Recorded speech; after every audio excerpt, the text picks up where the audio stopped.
মুহাম্মাদুর রাসূলুল্লাহ সাল্লাল্লাহু আলাইহি ওয়াসাল্লাম। আমার ভাইরা রে, মহিলারাও আমার নবীকে ভালোবাসেন। বৃক্ষ তরুলতা গাছপালা মাটি সহ সব কিছু আমার নবীকে ভালোবাসতেন। এটা হলো দুনিয়ার জমিনের কথা বললাম।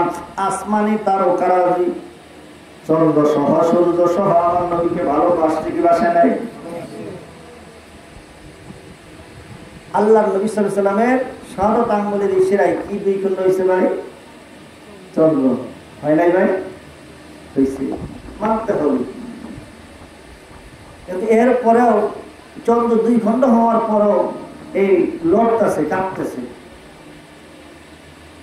আল্লাহ নবী সাল্লাল্লাহু আলাইহি ওয়াসাল্লাম জিজ্ঞাসা করছিলেন যে দুই ভাগ হয়েছে ঠিক আছে, কিন্তু কাঁপো কেন? এই জন্য কাঁপি, আল্লাহ নবীকে তাদের বাসায় বুঝাই দিয়েছেন যে আল্লাহ রাসূলের কথার সাথে সাথে জবাব দিতে পারলাম কিনা, মানতে পারলাম কিনা, না বেয়াদবি হয়ে গেছে, এই ভয়ে কাঁপতেছে। এরপরেও আবু জাহিল্লা একটা কাফের, মুসলমান হইল না। আমার ভাইয়া, এটা নসিবে থাকতে হবে। কি থাকতে হবে ভাই? নসিবে থাকা লাগবে। আমার ভাইরা রে, আল্লাহর নবী বিশ্ব নবী রাহমাতুল লিল আলামিন দুনিয়ার জমিনে আগমন করুন। হযরত মা আমেনা আমার নবীজির মা, আমার নবীজির মা গর্ভের ভিতরে আমার নবী পর্দার অন্তরে লাগো।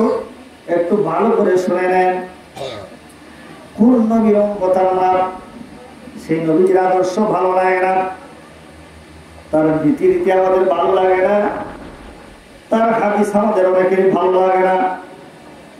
বলবে হুজুর ভালো লাগে, তাহলে কেন মানেন না? যেই জিনিস মানুষের পছন্দ হয়, ভালো লাগে, সেটা নিশ্চয়ই সে গ্রহণ করে। কথা ঠিক কিনা? আমার ভাইরা,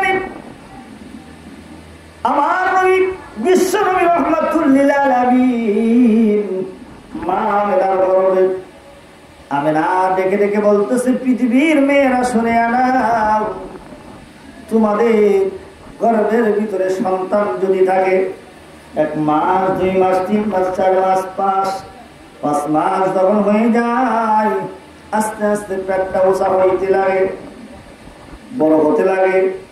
কিন্তু আমি হযরতে আমেনা, আমার গর্ভে মুহাম্মদ ছিল, আমার পেট উঁচা হয় নাই। সুবহানাল্লাহ, আমার পেট উঁচা হয় নাই। তাহলে এই জায়গায় একটা জিনিস বোঝানোর জন্য বলতেছি, যেহেতু রবিউল আওয়ালের চাঁদের 12ই রবিউল আওয়ালের এই রাত্রি, সেটা হলো আমার আপনার মতো আমার নবীজি, কি মেম্বার সাহেব, তুলনা দিলে কেউ চলবে? মানুষ বটে প্রকারে, আকারে, কিন্তু প্রকারে তিনি ভিন্ন। সুবহানাল্লাহ, সেই নবীর উম্মত আমরা।